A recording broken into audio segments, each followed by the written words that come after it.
Obadiah chapter 1, verse 3. The pride of thine heart hath deceived thee, thou that dwellest in the cliffs of the rock, whose habitation is high, that saith in his heart, who shall bring me down to the ground?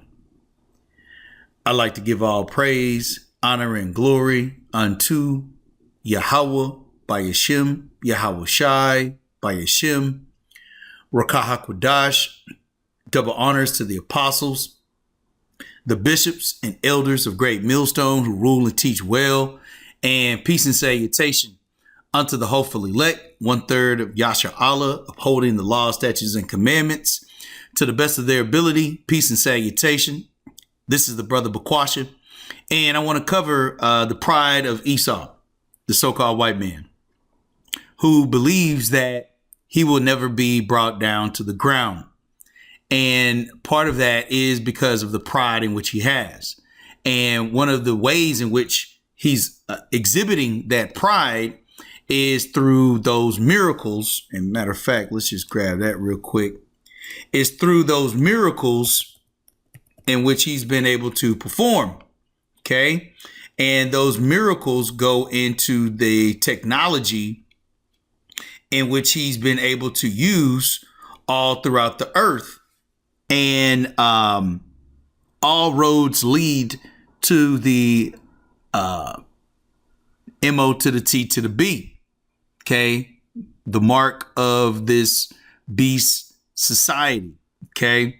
And so let's read real quick Revelation 13 and 14. It says, and deceiveth them that dwell on the earth, deceiveth them, which is a part of his pride, because Esau, the so-called white man, believes in his lies and that he will never be found out.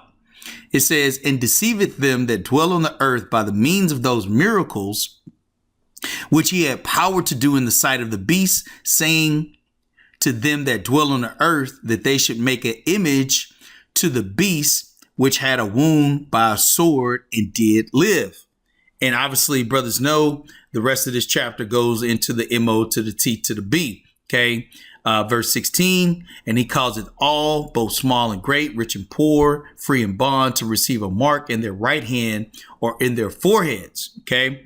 Now, the reason why I want to go into this, and then I'm going to jump back up here to verse 15, is because as you see to the right, it says researchers have developed a nearly invisible brain computer interface with 96.4 accuracy. So this is a miracle. Okay. Back in ancient times, there wouldn't be the ability to do any of these feats, these wonders. Okay. And so this is a part of Esau's pride, but it's also a part of him believing that he will be like Yahweh by Shai Shai and being able to control the thoughts and the desires of people. Okay. And really that's exclusive to Yahweh by Shai Shai, but this is part of the pride in which Esau, the so-called white man, has. Okay. Because through the gift of the sword, through lies, right, and through his technology, he's been able to go throughout the earth and terrorize everyone without any repercussion. Okay, so I want to touch on one quick point here in verse 15, and then we'll play a couple of videos that talk about this brain computer interface. And the point that I want to highlight here as well is that it's invisible. And so the justification of, and as you can see, it's even smaller than a grain of rice. Okay, but the justification that Esau is going to use this for is that he's going to help people that have disabilities. Okay. But in actuality, in Revelation 13 and 15, it says, and he had power to give life unto the image of the beast, that the image of the beast should both speak and cause that as many as would not worship the image of the beast should be killed. So this is a front as far as helping people with disabilities. Ultimately, it's going to come down to, if you do not have not this device, but the MO to the T to the B, okay, the charagma, if you don't have that device, you're going to be killed. Okay. So just to show how through gradualism, Esau, the so-called white man, will put something out there as if it's something beneficial. And then over the course of time, he will make it mandatory. And then now, if you don't have it, just like it was in the pandemic, right? People lose their jobs, people lose their finances, right? And then ultimately now they're going to have to sacrifice themselves in order to sustain themselves, okay? Or be killed, all right? And so verse 17, jumping down to verse 17, it says, Revelation 13 and 17, and that no man might buy or sell save he that hath the mark or the name of the beast or the number of his name. Okay, so just wanted to kind of set up some things before we get rolling into some of these videos. And Lord will, this will be edifying for the elect. So I wanted to cover this real quick.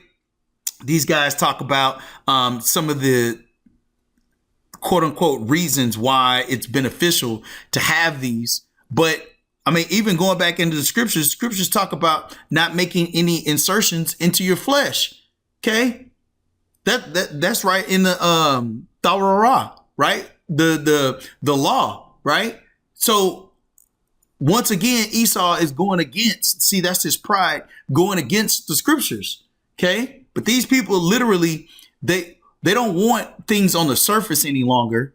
Okay. They want literally to place a device, okay, in your cerebral cortex to measure how you think, what you think, those synapses as they're triggering and as they're firing, and tie it to a computer, and then now use this scenario as something that is beneficial to all mankind, when in actuality it's just a Trojan horse. Okay, so let's listen to these goons, okay, and then we'll move on. You wear many hats. Can you tell us a little bit about your research areas and, more specifically what BrainGate does? Absolutely. So from a research perspective, I work on developing intracortical brain-computer interfaces to help restore mobility, communication, and function to people who have paralysis. And that's really what the BrainGate Consortium and the BrainGate clinical trial is all about.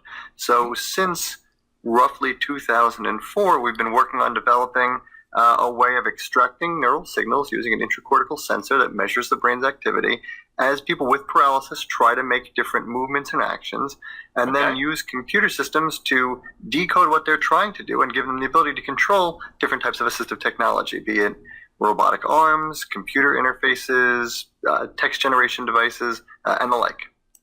And so that's what the charagma will be for Esau, the so-called white man. But these are the preliminary steps to have the people buy in to why it's so beneficial.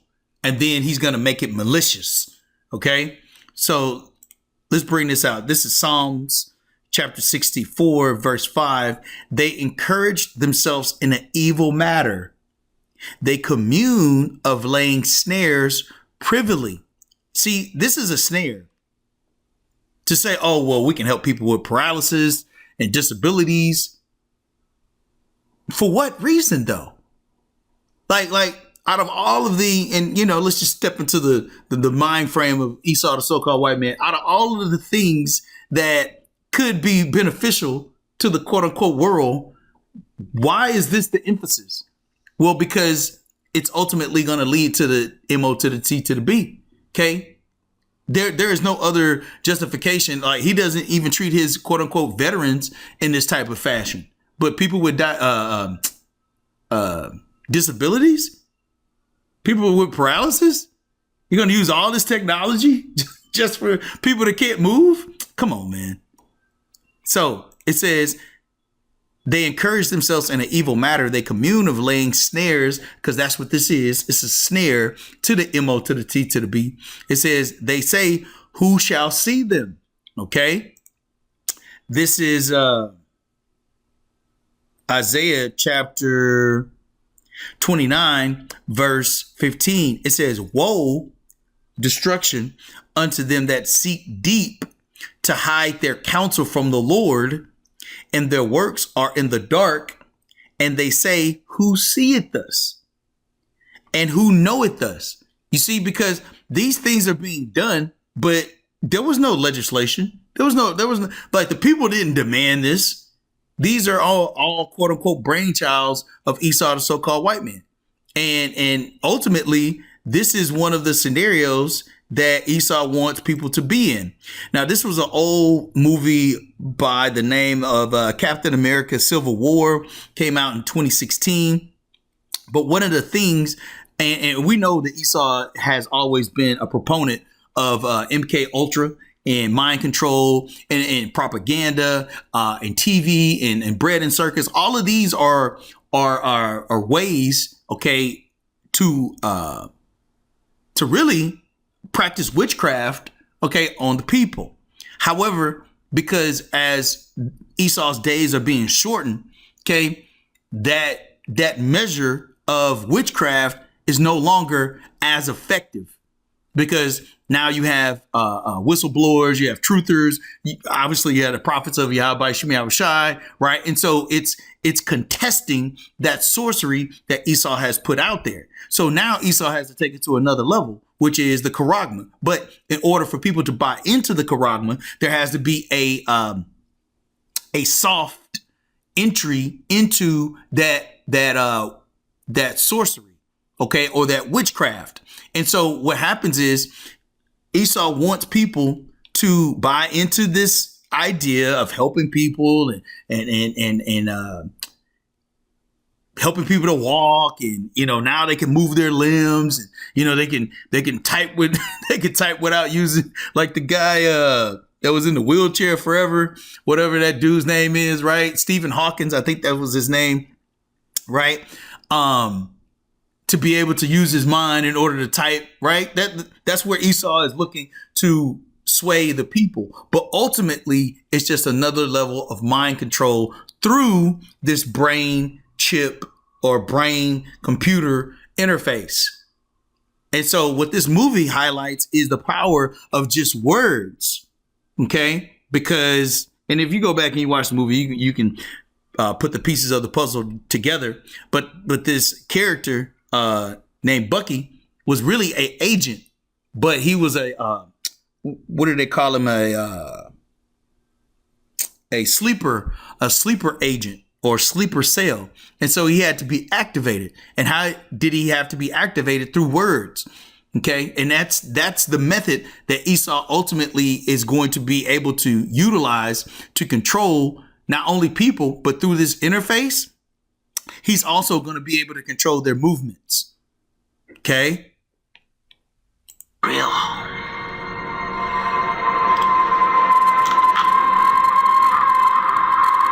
Желание. Ржавой. Stop. 12. Stop. Разве?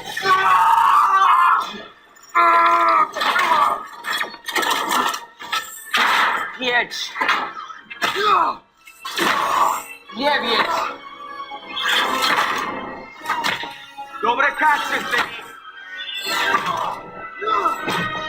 Возвращение на родину. 1.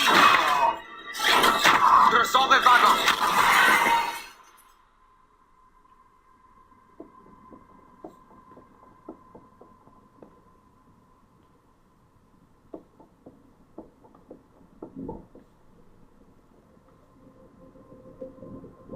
Солдат. Я готов отвечать. Mission report. So essentially, what Esau was able to do then is program mentally a whole different version of this person. They call it like split personalities, or you can watch the movie is it the Monarch, the Butterfly Effect. One of those movies. But Monarch, MK Ultra is one of them. The Manchurian Candidate, the Water Yao by Shimi Awashai, the Manchurian Candidate, right? So all of these are scenarios that Esau has used either brain control through devices or through hypnosis or through electrical stimulation, okay, in order to control people. Why? Because this is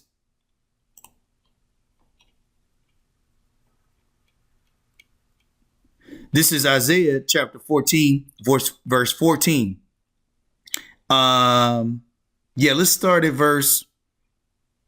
Let's start at 12. It says, Isaiah 14 and 12, how art thou fallen from heaven, O Lucifer, son of the morning? Okay, the light bearer. Okay, because that light that he was given is knowledge or wisdom, but on the left hand side to do these things in the dark to where people have no idea of what they're doing. That's why it's often said that the devil is in the details, right? Because he'll have a 500-page document or legislation, but there will be one or two words that change the whole course of that whole documentation and flip it on the heads of the people. Okay. So that's him in his light, as far as, you know, him being wiser than Daniel, but also through his words is how he casts spells. Okay. So it says, Isaiah 14 and 12, how art thou fallen from heaven, O Lucifer, son of the morning? How art thou cut down to the ground, which didst weaken the nations? Because it was through that sword, through the lies, because lies are words, right? Propaganda, right? And then now through this technology, right? Ultimately, the charagma, right? Verse 14, it says, for thou hast said in thine heart, I will ascend into heaven. I will exalt my throne above the stars of Yahweh Shemi Awashai. So once again, this is the pride of thine heart deceiving thee. Okay. It says, I will sit also upon the mount of the congregation in the sides of the north. I will ascend above the heights of the clouds. I will be like the Most High. And that's his goal, is to be able to control people at the drop either of a sound, a frequency, a word, right? All of those in order to do what? Control the people, ultimately to make a permanent slave system that now just caters to him. Okay. So I think that's all I wanted to cover on that one. Let's see here. Yeah, and this is just, you know, some FYI for brothers if they want to look it up.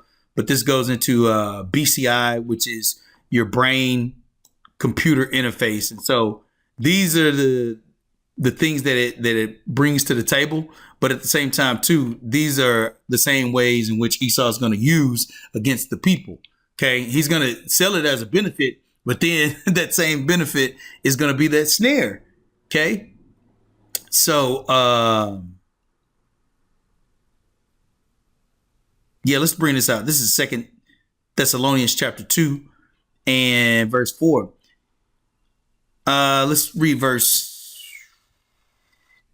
4. It says, who opposeth and exalted himself above all that is called Yahweh by Shemi Awashai. Once again, how is he going to do that? Through these miracles.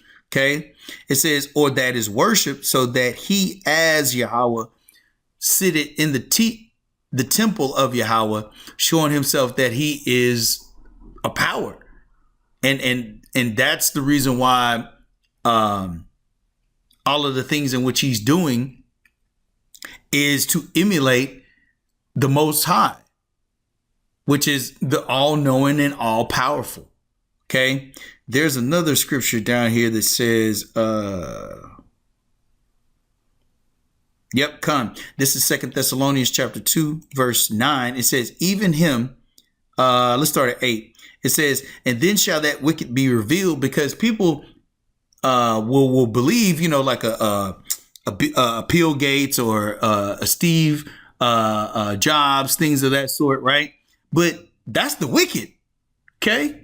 It says, And then shall the wicked be revealed, whom the Lord shall consume with the spirit of his mouth through the prophets, and shall destroy with the brightness of his coming. It says, even him whose coming is after the working of Satan. See, that's what this is. This is the working of Satan, of Esau, the so-called white man.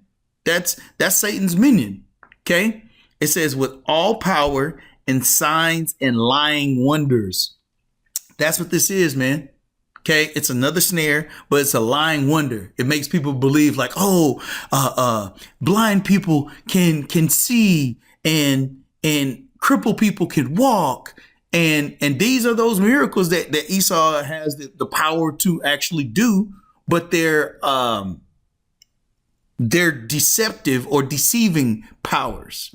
Okay, it has the appearance of a lamb, but as Scripture says, he spake as a dragon. Okay, now that's going into, the punishments for not abiding by Esau's wicked ass society, man. Those draconian measures, because killing and not being able to buy or sell are all draconian, man. They're excessive. All right, but that's how Esau rolls, man. That's why he's gonna be taken out of the way. All right, so really, that's all I wanted to cover through the spirit. There's a couple of other nerdy things that, if brothers want to get into, it goes into a couple of the actual video here in itself. This is called Bridging Minds and Machines. And basically Esau goes into the difference between implantable and non-implantable devices. I might play maybe a couple minutes of this real quick. It's really nerdy stuff, but at the same time, too, it gives you an idea of the depth. And matter of fact, let's bring that out.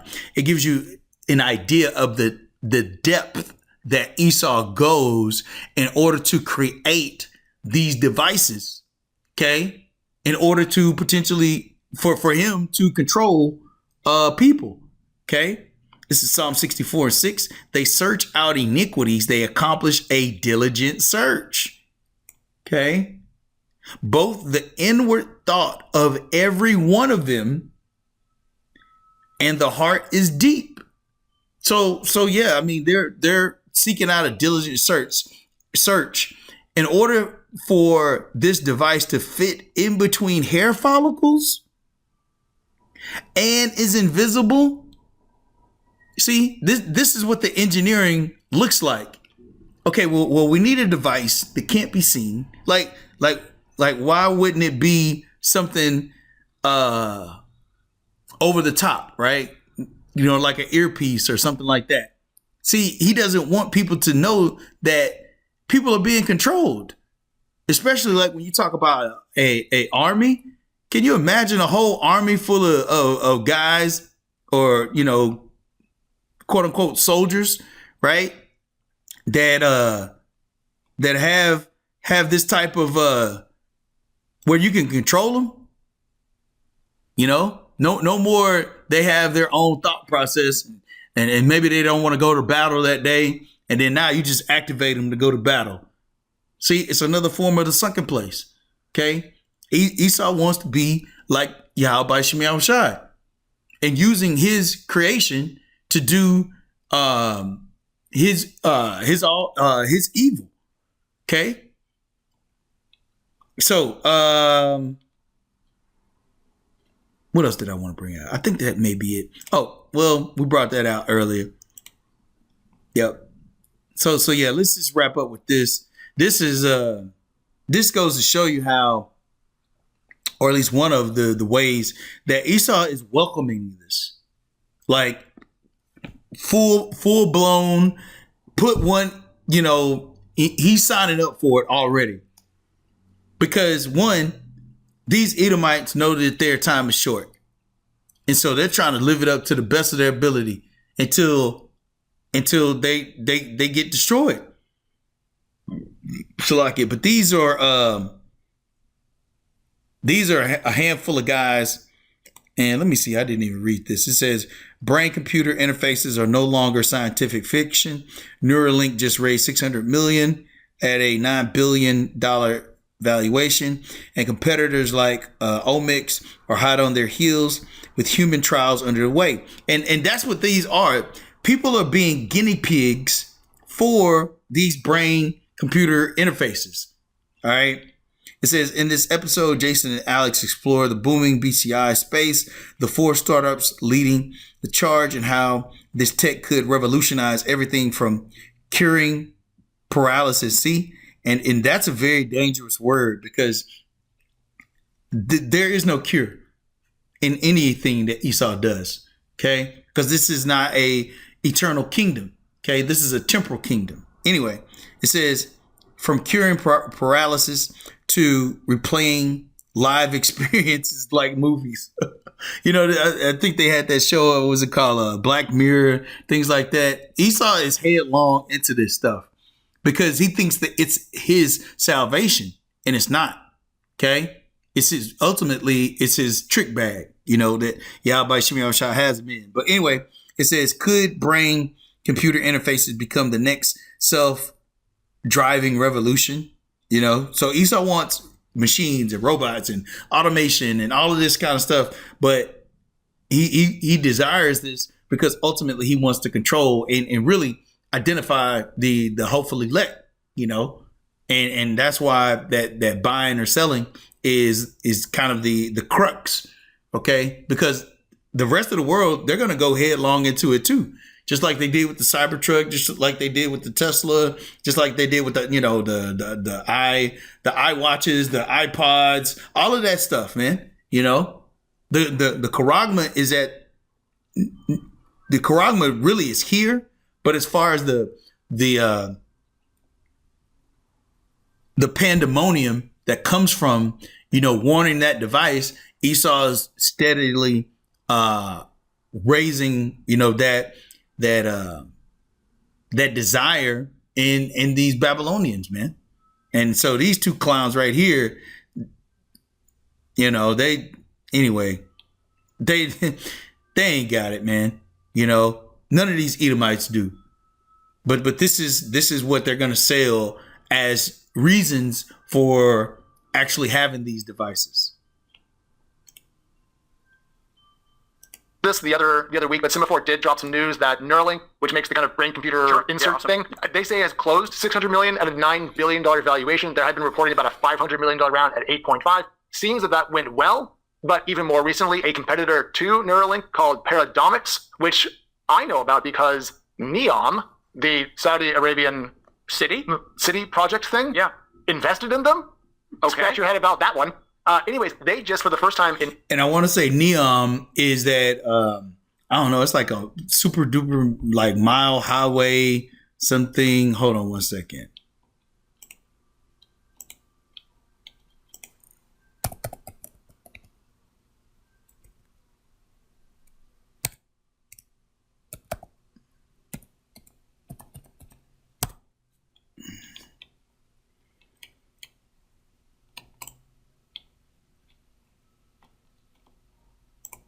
It would consist of 2 500-meter tall skyscrapers stretching 170 kilometers through Saudi Arabia's desert. This is like building 2,000 One World Trade Centers twice. The insane project aims to create a linear city with mirrored exteriors and space for over 9 million people. The line is part of Saudi Arabia's plan to shift the economy towards tourism and technology. However, it's highly questionable if they manage to build the line and if such a building is even possible.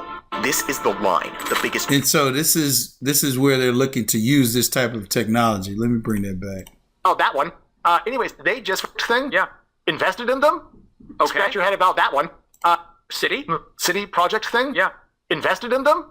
Okay. Scratch your head. Recently, a competitor to Neuralink called Paradomics, which I know about because NEOM, the Saudi Arabian city project thing, invested in them.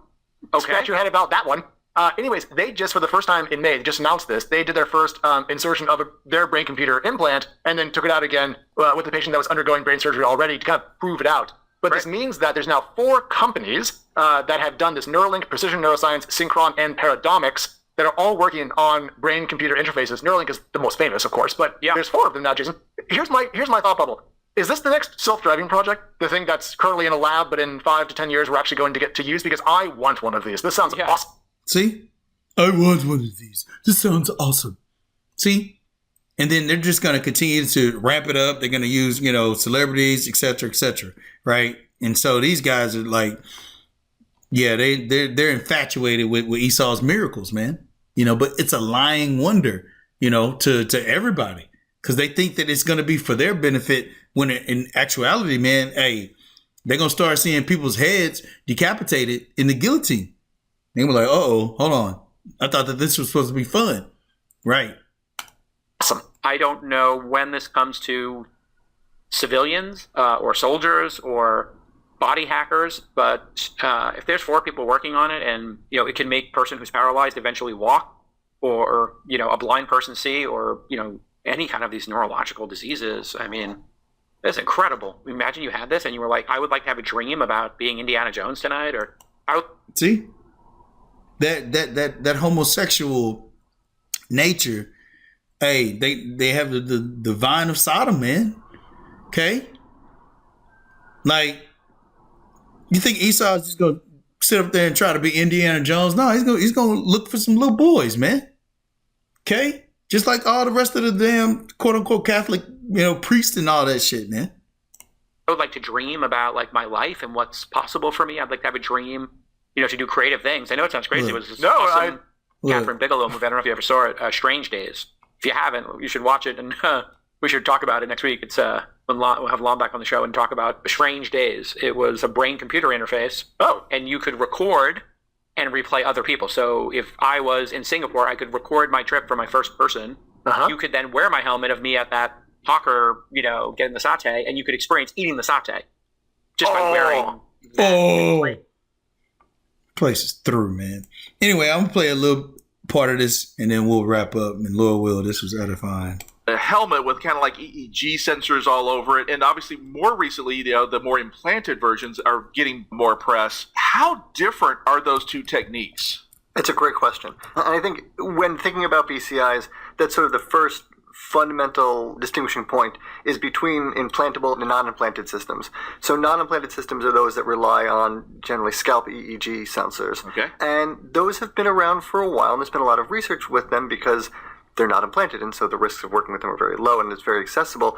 But there are some sort of fundamental limitations to what you can actually do with those, mainly due to the physical properties of the human body. So individual brain cells, neurons, communicate to each other with action potentials, these little spikes in electrical activity, and these are fast. These happen on the order of a millisecond or two. Okay. And so when you want to record from brain cells, it's important to have access to the electrical activity at that temporal resolution, at the order of milliseconds of activity. The problem is that when you're using a scalp EEG system, you're measuring the electrical activity of those brain cells from outside of the scalp. So the signal has to travel through the skull and through the scalp and through the skin, and it gets highly attenuated. And the scalp happens to be in the bone, the skull happens to be a really powerful low-pass filter. So by the time the signals get out, you lose anything that's really got a frequency under about 40 hertz or so. You lose a lot of resolution. Right, exactly. And so what you're measuring is the average activity of large populations, about 10 square centimeters of cortex, hundreds of millions of neurons at once. And so you lose a lot of specificity.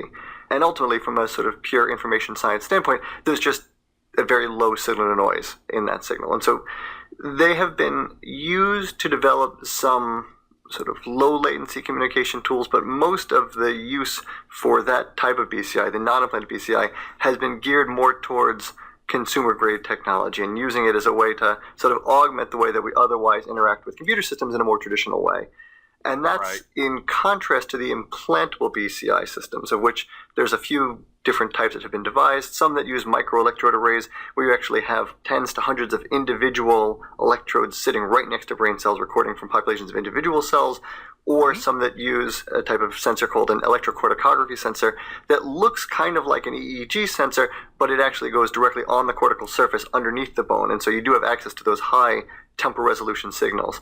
These types of devices have much, much higher signal-to-noise ratio. You can do a lot more with the signal, but there's a risk. You have to have some sort of surgery in order to have the sensors placed. Now, how much risk is involved? Obviously, you got to cut a hole in the skull and implant the sensor. How much risk is there, or is it getting to the point where it's kind of an everyday thing now? It's a great question. It's a bit of a Now, I haven't listened to all the rest of it, but even the questions and how they're being framed is is it like an everyday thing now? See, Esau wants this to happen regardless of whatever happens. So I'm gonna play this last part because I believe he gets into now the implantable devices. You talk about the FDA and all that kind of stuff. So yeah, let's play this last part and then we'll wrap up. It's a bit of a subjective question to answer. The risks are the sort of risks that are associated with other relatively frequently performed surgeries. So although when one has an implant of BCI placed, nowadays that would all be in the context of a clinical trial, right? You can't just go to your doctor and ask for one. You have to be enrolled in a clinical trial in order to have one of these. But the risks associated are not, although it would be an experimental surgery, right, investigational surgery, the surgical technique itself is not particularly new or noteworthy. And in fact, the types of sensors that are used for BCIs have been used and are FDA cleared for use in clinical indications. So people, for example, who have severe epilepsy, who are considering a surgical treatment for their epilepsy, could go and have these sensors placed in an operating room by a surgeon, and it would be sort of generally indicated medical procedure. There's nothing unusual about it. The only real difference with BCIs is that the sensors are left in place, and the person comes out of the operating room and goes home. Okay. So the sensors procedure. So the main point that I wanted to talk about is those BCIs. And the last thing he says is the only real difference with BCIs is that, because he was talking about non-implantable and implantable, is the only real difference with BCIs is that the sensors are left in place and the person comes out of the operating room and goes home. So they still have the connectivity to any type, whoever has that other end of the sensor. So they can still be monitored, you know, or altered.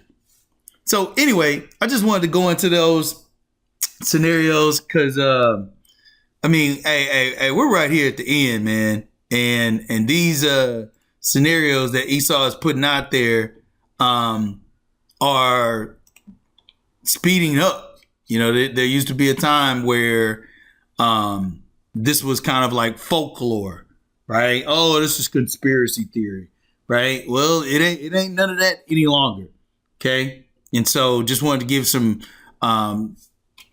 scriptures really going into that whole part of that diligent search, man, okay? Because that search led to those miracles and those lying wonders, and this is what's going to usher in the charagma for the people to desire.